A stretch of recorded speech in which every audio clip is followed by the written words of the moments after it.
नमस्कार। सबसे पहले आइडियम्स फ्रेजेज की बात करेंगे। आज तो आइडियम फ्रेजेज ऐसे हैं आपको सुनते ही सुनते याद हो जाएंगे। बिल्कुल ये याद करने की भी ज़रूरत नहीं है, सुनते ही सुनते याद होने वाले हैं। आज के जो आइडियम्स हैं, ये आइडियम्स ऐसे हैं कि आपको सुनते ही सुनते याद होंगे। केवल कुछ फिगर से, कुछ तरीके से, चित्र के माध्यम से सीखोगे, तुरंत समझ में आएंगे। ठीक है, बिल्कुल। अच्छा, किसी को कोई समस्या तो नहीं है जी? मैंने जो कहा उसको ज़रूर ध्यान दें। मैंने जो कहा था उसको ज़रूर ध्यान दें।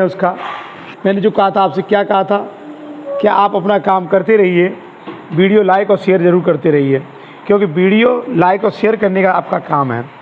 जी बेटा, देखो भाई, एट आर्म्स लेंथ सबसे पहली बात हम करेंगे, यानी एट आर्म्स लेंथ। एक बात मान के चलो, एट आर्म्स लेंथ का मतलब क्या वो समझो। जैसे एट आर्म्स लेंथ, जैसे मेरी भुजा, मैंने कहा एट आर्म्स लेंथ यानी मेरी भुजा की लंबाई। अब जैसे ये दिया मैंने, अब ऐसे मान चलो जैसे मेरे हाथ में कोई वस्तु है और छोटा बच्चा है, कोई छोटा बच्चा जो इस वस्तु को लेना चाहता है, छोटा बच्चा। अब मैंने कहा एट आर्म्स लेंथ, मैंने अपनी लंबाई यानी भुजा को क्या किया, लंबा कर दिया। अब वो छोटा बच्चा बेचारा ऊपर को बार बार उच्च करा, वो उसको ले नहीं पा रहा, तो उसके लिए वो वस्तु कैसी होगी, यानी उसके लिए वो वस्तु कैसी होगी बेटा, यानी एट ए डिस्टेंस, यानी दूर की। कैसी होगी, दूर की होगी उनके लिए, यानी दूर होगी। कैसी होगी बेटा, दूर, दूर होगी, यानी कैसी होगी, दूर। अब देखो मैंने क्या कहा। जी भैया आदित्य ठाकुर जी, नमस्कार जी। Dilip Yadav ji, good evening. एक स्टूडियो, अरे वो तो बात सही है, फिर भी an axe to grind, an axe to grind. देखो एन एक्स का मतलब होता है, एक्स का मतलब होता है कुल्हाड़ी, कोई कुल्हाड़ी। टू ग्रिंड, ग्रिंड यानी मानी चलो ग्राइंडर। जैसे ग्राइंड मीन्स क्या होता है, यानी ग्राइंडर जो लगाते हैं ना, देखा तुमने शाम लगाते हैं, कटर के जो गरसा वगैरह होते हैं, तो उसको केवल धार देने के लिए ग्राइंड लगाई जाती है। तो मान के चलो मैंने जैसे कहा एन एक्स यानी कोई कुल्हाड़ी है, उसको टू ग्रिंड क्या है, यानी मानी चलो उसको धार दी जा रही है, किसी कुल्हाड़ी को कोई धार दी जा रही है। अब बेटा ये जब किसी कुल्हाड़ी को धार दी जा रही है, तो इसका मतलब मैं क्या करूँगा, कुल्हाड़ी को यानी धार देने के बाद फिर मैं क्या करूँगा, उससे लकड़ी तो काटूंगा, और लकड़ी से क्या होगा, मेरा स्वार्थ सिद्ध होगा। तो इसको कहते हैं पर्सनल एंड टू सर्व, यानी पर्सनल एंड टू सर्व, यानी किसी का निजी, यानी इसका समापन हो रहा है केवल किसके लिए, स्वार्थ के लिए। सर्व यानी सेवा करने के लिए, किसी स्वयं के कार्य के लिए, तो इसको कहेंगे स्वार्थ सिद्ध करना।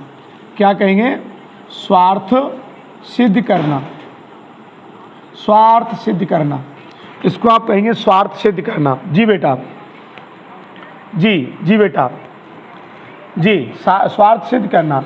अब आता है in the 11th hours, at the 11th hours. 11th hours समझो, जैसे मान के चलो ये कोई घड़ी है, ये क्या है, कोई घड़ी, यानी यहाँ कितने बजते हैं, 12, यहाँ कितना बजेगा, 1, समझो भाई, यहाँ कितना बजेगा, 1, यहाँ 2, और यहाँ बजेंगे 3, यहाँ 4, यहाँ बजेंगे तुम्हारे 5, और यहाँ बजेंगे 6, यहाँ बजे 7, यहाँ बजेंगे 8, और यहाँ बजे 9, 9 के बाद यहाँ बजेंगे 10, और यहाँ बज गए 11। ऐसे मान के चलिए। अब मैंने क्या कहा, यानी एक सुई आपकी ये है और एक सुई आपकी ये है। जो छोटी वाला जो आपकी सुई है, ये आपको व्यक्त कर रही है इस टाइम को, यानी वो क्या कह रही है वो समझो। ये कह रही है, क्या कह रही है, कि एट द 11th आवर्स, यानी at the 11th hours. At the 11th hour क्या मानी, 11वां घंटा है। 11th आवर, 11th के बाद 12वां घंटे की दूरी कितनी है, बहुत कम, यानी ये मान के चलो अंतिम समय की ओर है। ये घड़ी किधर जा रही है, अब अंतिम समय की ओर। तो मैं इसको क्या कहूँगा, एट द 11th आवर को कहेंगे एट द लास्ट मोमेंट, यानी अंतिम समय। क्या कहेंगे बेटा, अंतिम समय पर, अंतिम समय पर, यानी अंतिम समय पर। समझ में आ रहा है कि नहीं आ रहा है, इसको आप क्या कहेंगे, अंतिम समय पर। जी मुन्नेश भाई, गुड इवनिंग। जी भाई रवि, समझो भाई, अंतिम समय पर। अब बात आता है एट ए स्टोन्स थ्रो, एट ए स्टोन्स थ्रो। देखो भाई, समझो भाई, मैंने क्या कहा, एट ए स्टोन्स थ्रो। जैसे मान के चलिए, सुनो, मैंने जैसे कहा, क्या कहा, एट यानी पर, ए स्टोन्स यानी पत्थर का स्टोन्स थ्रो, पत्थर का फेंकना। कोई मान के चलो कोई बड़ा सा पत्थर है, उसे जब आप फेंकेंगे तो क्या होगा, तब क्या होगा, यानी वो कहाँ गिरेगा, नियर, यानी जब फेंकोगे बड़े पत्थर को तो वो पास गिरेगा। कहाँ गिरेगा, पास। इसका मतलब क्या है, एट ए स्टोन्स थ्रो यानी किसी पत्थर का फेंकना, जो पत्थर को फेंको वो कहाँ गिरेगा, पास। तो इसको आप कहेंगे एट ए स्टोन्स थ्रो का मतलब होगा, यानी क्या होगा, पास। क्या होगा बेटा, पास। बहुत अच्छे, ये पास होगा। जी बेटा विक्रम, बहुत बढ़िया। अब देखो भाई क्या है, बहुत अच्छे बेटा। अब मैंने आगे क्या दिया, मैंने जैसे कहा एट लार्ज ऐसे मान के चलो, सुनो, एट लार्ज को ऐसे मान के चलो। एट लार्ज का मतलब होता है कि बड़ा मान के चलिए। जैसे मान के चलो आपका कोई जाल पड़ा हुआ है, ये कोई आपका क्या पड़ा हुआ है, जाल।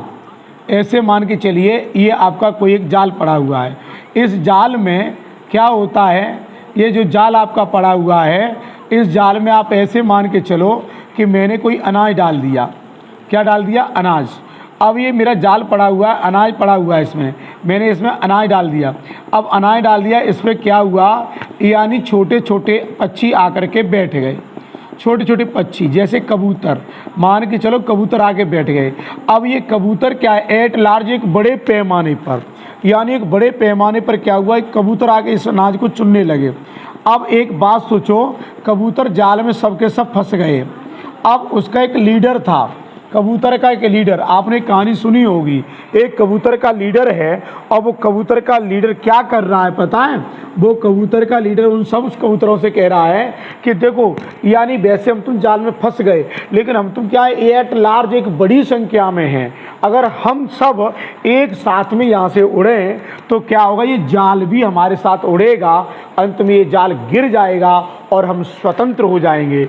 हम क्या हो जाएंगे, यानी अंत में स्वतंत्र हो जाएंगे। तो इसका मतलब क्या है, एट लार्ज का मतलब होता है फ्री, यानी क्या होता है, स्वतंत्र। क्या होता है बेटा, स्वतंत्र। इसका मतलब क्या होगा, यानी स्वतंत्र होगा, स्वतंत्र। ठीक है, समझ में आया कि नहीं, यानी इसका मतलब क्या होगा, स्वतंत्र होगा। इसका अर्थ होगा स्वतंत्र। एट हैंड, अब जैसे दिया इसमें एट हैंड का मतलब एक बात बताओ भैया, एट हैंड कोई वस्तु तुम्हारे हाथ में है। एट हैंड, जब कोई वस्तु तुम्हारे हाथ में है भैया, तुम्हारे हाथ में, तो ये बताओ तुमसे पास है कि तुमसे दूर है। जब तुम्हारे हाथ में कोई चीज़ है तो वो ये बताओ पास है कि दूर है तुमसे, बताओ कैसी होगी, यानी कैसी होगी, नियर, यानी कैसी होगी, पास। कैसी होगी बेटा, पास होगी। कैसे होगी, पास होगी। ठीक जी। अरे लेट ऐसे हुआ कि आज मैं लेट आया शुकाबाद से, कोचिंग से जब लेट आए तो उसके बाद बेटा क्या हुआ कि यानी जो आपका मोबाइल था, यानी जो चार्ज होना था वो चार्ज नहीं हो पाया, तो उसको पहले मैंने चार्ज किया, चार्ज करने के बाद तब पढ़ाना स्टार्ट किया है। समझ आया कि नहीं, मोबाइल के चक्कर में लेट हुए। जी भाई, अब बात आती है एट रेनडम। एक बात बताऊं, सुनो, इसको मैंने तोड़ा है। एट रेन मीन्स होता है दौड़ना, और डम, ये डम शब्द को मैंने डम मान लिया। डम जानते हो क्या होता है, डम मीन्स होता है गूंगा। एक गूंगा आदमी मान के चलो एक बार दौड़ता फिर रहा है, खूब दौड़ रहा है, चारों तरफ दौड़ता फिर रहा है। एक गूंगा आदमी जब बार बार दौड़ रहा है, यानी ऐसे ही दौड़ता घूम रहा है, लेकिन बोल तो सकता नहीं, तो बेचारा बोल नहीं सकता और ऐसे ही दौड़ रहा है, तो उसे मैं क्या कहूँगा, विदाउट एनी एम, यानी बिना किसी उद्देश्य के, उसे क्या कहेंगे, बिना किसी उद्देश्य के। अब भैया वो बोल नहीं सकता, तो ऐसे ही दौड़ रहा है ना, तो बिना किसी उद्देश्य के होगा। कैसे होगा, बिना किसी उद्देश्य के, यानी एट रेनडम, बिना किसी उद्देश्य के। अब बात आती है a bed of roses. A bed का मतलब क्या है, ए बेड का मतलब क्या होता है, एक बिस्तर। ऑफ रोजेज माने फूलों का, गुलाब के फूलों का। जब एक बात बताओ, गुलाबों के फूल पर आप जब लेटोगे तो वो कैसा होगा, कैसा होगा? ऐसा होगा, क्वाइट कंफर्टेबल। क्वाइट मीन्स होता है बिल्कुल, कंफर्टेबल का मतलब होता है आरामदायक, बहुत अधिक आरामदायक। इसको आप क्या कहेंगे? फूलों की सेज, यानी क्या कहेंगे? फूलों की सेज। फूलों की सेज, सेज का मतलब होता है जिस पे लेटा जाए, आराम किया जाए। समझ में आ रहा है कि नहीं? जी सुमित, हाँ, क्वाइट कंफर्टेबल, यानी क्या कहेंगे उसको? क्वाइट कंफर्टेबल का मतलब होगा फूलों की सेज। जैसे मान के चलो ए बेड ऑफ रोजेज, यानी बहुत अधिक आरामदायक, बहुत अधिक आरामदायक। जी भाई, अब हम चलते हैं तुम्हारे इधर, यानी इसको कहेंगे apple pie order. Apple pie order, apple pie order का मतलब क्या है? देखो, एप्पल आजकल तुमने देखा होगा, जब आप मार्केट निकलते हैं, जब आप मार्केट जाते हैं तो आपने देखा होगा ठेले पर क्या देखा है तुमने? ठेले पर देखा होगा सेवों को रखा हुआ। यानी मैं बाइक लेके निकल रहा था, जैसे मैं बाइक लेके निकल रहा था, और बाइक लेके जब निकल रहा था तो एप्पल यानी सेब, यानी पाए, यानी मैंने पाए, ऑर्डर माने क्रम में ऐसे रखे थे सजे हुए, यानी पहले बड़े, फिर उसके छोटे, फिर उसके छोटे, फिर उसके छोटे, फिर उसके छोटे, बड़े हिसाब से, और डिजाइन में बड़े बड़े आगे, फिर उसके बाद उससे छोटे, फिर उसके बाद छोटे, फिर उसके बाद छोटे, और छोटे सबसे पीछे। यानी एकदम ऐसे लग रहा था बिल्कुल सजा के रखा था। इसको क्या कहेंगे पता है? यानी apple pie order. Apple pie order का मतलब होगा, जी एग्जाम्पल लवर, गुड नाइट। जी बेटा, यानी क्या कहेंगे? इन परफेक्ट ऑर्डरली अरेंजमेंट, यानी इन परफेक्ट, एक अच्छे तरीके से, ऑर्डरली मीन्स होता है क्रम में लगाना, अरेंजमेंट माने प्रबंधन के रूप में, एक अच्छे तरीके से सुव्यवस्थित रूप में रखना, एक अच्छे तरीके से, यानी किसी को सुव्यवस्थित रूप में रखना। किसमें? सुव्यवस्थित रूप में रखना, एक अच्छे तरीके से क्रम में रखना, क्रम में रखना, ठीक है नहीं? जी मोहित, एक क्रम में रखना। आगे दिया है, हाँ, ऑल ग्रीक एंड लैटिन।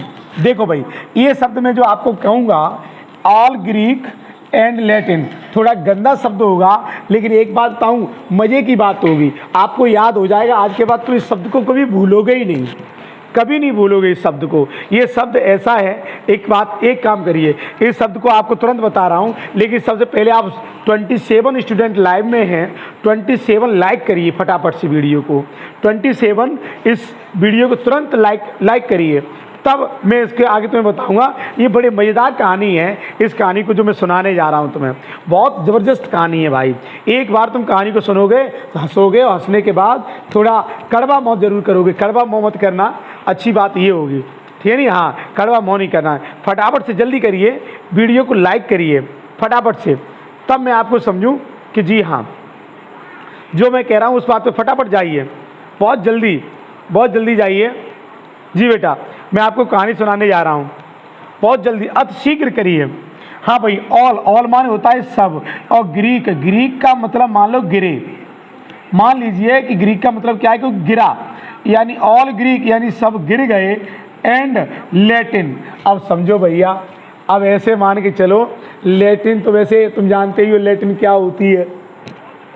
वैसे एक बात बताऊँ, ऑल ग्रीक यानी ये ग्रीक एंड लैटिन जो दो भाषाएं हैं, ये क्या है? दोनों भाषाएं, और ग्रीक एंड लैटिन ये दो भाषाएं हैं। लेकिन मैं यहाँ आपसे क्या कह रहा हूँ, यानी यहाँ आपको बता रहा हूँ बेटा, क्या कह रहा हूँ कि ऑल ग्रीक यानी ऑल ग्रीक सब गिरे, एंड लैटिन यानी कहाँ गिरे?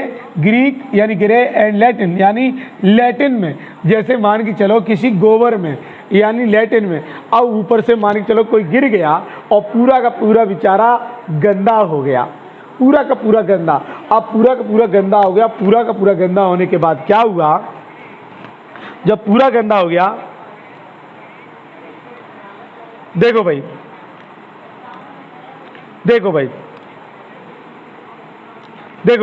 अब ऐसे मान चलो जब कोई आदमी बिल्कुल गंदा हो गया तो ऐसे मान चलो कि वेरी डिफ़िकल्टी टू अंडरस्टैंड। अब एक बात बताओ भैया, जब वो आदमी गिर जाएगा, उसमें गंदा हो जाएगा, तो कैसा होगा? वेरी डिफ़िकल्ट, बहुत कठिन होगा, टू अंडरस्टैंड यानी उसको समझने में, ये कौन व्यक्ति है, कौन सा व्यक्ति है, यानी उसका चेहरा दिखाई नहीं दे रहा, सब गंदा हो गया बेचारा, तो यानी पहचानने में क्या होगा? कठिन होगा। जी, यानी कैसा होगा बेटा, यानी पहचानने बहुत कठिन होगा, तो उसको हम कहेंगे यानी ऑल ग्रीक एंड लैटिन का मतलब होगा यानी समझने में बहुत कठिन, समझने में बहुत कठिन, बहुत कठिन, समझने में कैसा होगा बेटा, बहुत कठिन, समझने में बहुत कठिन होगा वो, ठीक है, समझने में बहुत कठिन होगा।